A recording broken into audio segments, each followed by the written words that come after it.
ഈ വസ്ത്രത്തിന്റെ കോട്ടം എനിക്ക് തിരുത്തിയിട്ട് കൊണ്ടുവരാൻ, അതെനിക്ക് വേറൊരു വസ്ത്രം നന്നായി നെയ്തുകൊണ്ട് എനിക്ക് കൊണ്ടുവരാൻ കഴിയും. പക്ഷേ റബ്ബിന്റെ കോടതി എത്തിയാൽ എന്റെ ഇബാദത്ത് നന്നാക്കി ചെയ്യട്ടെ, ഞാൻ ഒന്ന് പോകട്ടെ വാഴക്കാട്ടേക്ക് എന്ന് പറഞ്ഞ് പോരാൻ കഴിയുമോ? എന്റെ നാട്ടിലേക്ക് പോകാൻ ഇരിക്കുകയില്ലല്ലോ. അതുകൊണ്ട് ചെയ്ത അമലല്ലാതെ ആ ന്യൂനതകൾ ഞാൻ സഹിക്കുകയല്ലാതെ എന്റെ ഏറ്റെടുക്കാൻ മറ്റൊരാളും ഉണ്ടാവുകയില്ലല്ലോ എന്ന് ചിന്തിച്ചുകൊണ്ടാണ് ഞാൻ ഈ പൊട്ടിക്കറിയുന്നതെന്ന് പറഞ്ഞുവെങ്കിൽ എന്റെ കൂട്ടുകാരെ, ഞാനിത് പറയുമ്പോൾ വലിയ നല്ല എന്ന നിലക്കല്ല ഇത് പറയുമ്പോഴേക്കും എനിക്കും നിങ്ങളെ പോലെ മാനസികമായി പരിവർത്തനം വരുമോ എന്ന് ചിന്തിച്ചുകൊണ്ടാണ് പറയുന്നത്.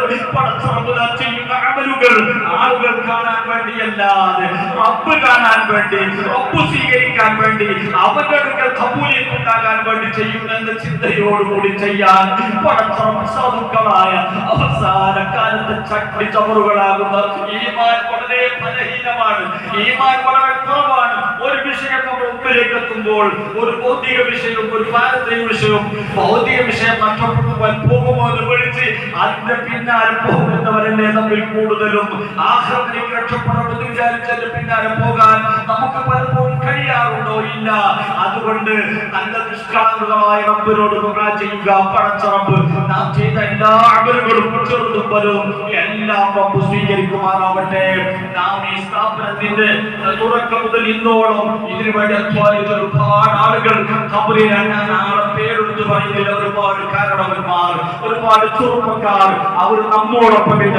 അവർ അന്ന് അധ്വാനിച്ചപ്പോൾ, ഇതിന് പ്രവർത്തിച്ചപ്പോൾ അവർ ആഗ്രഹിച്ചത് നമ്മുടെ പ്രാർത്ഥനയാണ്. പടച്ചറബ് അവർക്കൊക്കെ വലിയ സന്തോഷം നൽകുമാറാവട്ടെ, വലിയ റാഹത്ത് നൽകുമാറാവട്ടെ.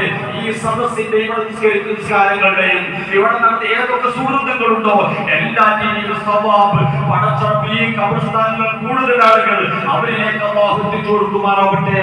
പരിസരത്ത് കിടക്കുന്ന നാമുമായി ബന്ധപ്പെട്ട ആരൊക്കെയുണ്ടോ അവർക്ക് ഇതിന്റെ സന്തോഷം അല്ലാഹു എത്തിച്ചു കൊടുക്കുമാറാവട്ടെ. ആമീൻ.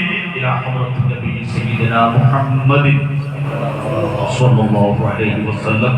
അൽ ഫാത്തിഹ.